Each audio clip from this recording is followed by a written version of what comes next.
I am the poet who speaks about the unseen to inspire my generation.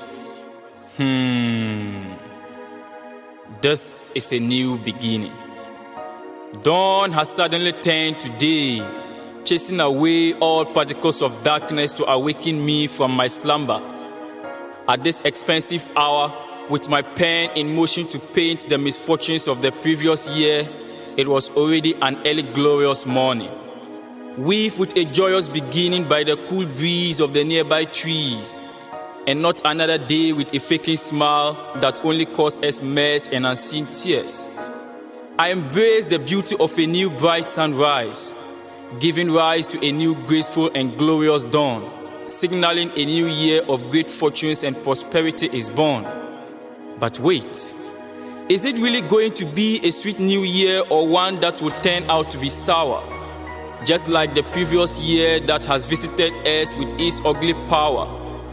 I may be pleased with my revelation, but stories of the past still cast a shadow of doubt on my realization. Now I'm left with a mixed feeling and a moment of confusion. The best beginning of our lives may sometimes end in sorrow, but even on our darkest days, the sun will still shine tomorrow. Such was the tragedy and mystery of 2020. For some people, it wasn't that bad, so it was 50-50. But for the majority of us and the entire world, it was the worst in history. We were carried away by sentiment, and that landed us in resentment. A year that was promised to make our dreams come true left us in the end with no breakthrough. We were faced with serious crises, various waves of accidents, political disputes, untimely deaths, and coronavirus cases were on the rises. Still fresh in our minds that we can't resist being afraid because of its economic crisis. It's so pathetic to compile the stories of this tragic year in the books of history. Even more hurting when generations unborn try to comprehend the mystery, and more complicated to understand how death has ended lives untimely.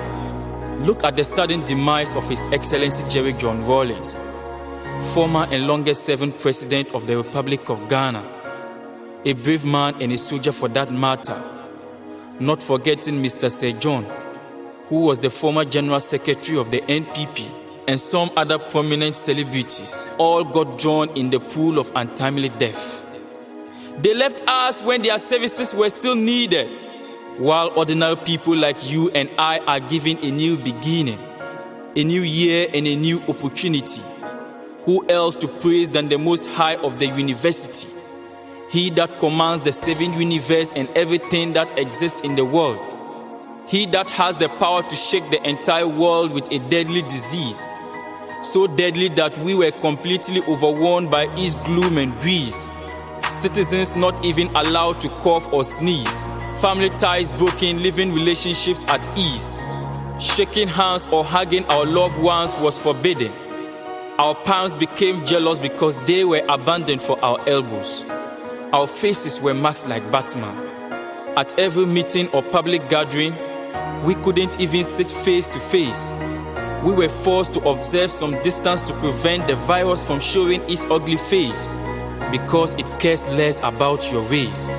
Schools were closed down and students were lonely, so scared of the virus that we cannot even study. Workers always at home like every day was the 1st of May. Observing case counts was the norm each and every day.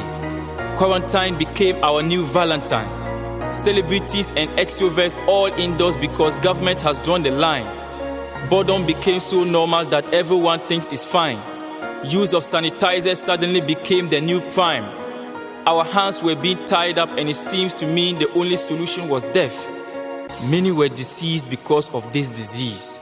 Our bodies were shivering with a bunch of crazy thoughts. But like our people say, time is always the greatest healer. Despite all the tragic happenings of 2020 that claims numerous lives, you and I survived, not by our power or might, rather by the might and power of our Maker. 2020 was not bad after all, because we have learned that God is indeed above all. Now it's time for a new beginning, and I welcome you to a new year, our year of grace and glory. But that is not to call for celebration with rhymes, rather to be thankful and pray 1,000,000 times. O Lord of the merciful, we have admitted that your power is the mightier. Destroy every past that make us cry, and wipe our soulful tears that never dry. Lead us in our quest for glory, and glory shall be given unto your name. Ambitious the poet. Ecstatic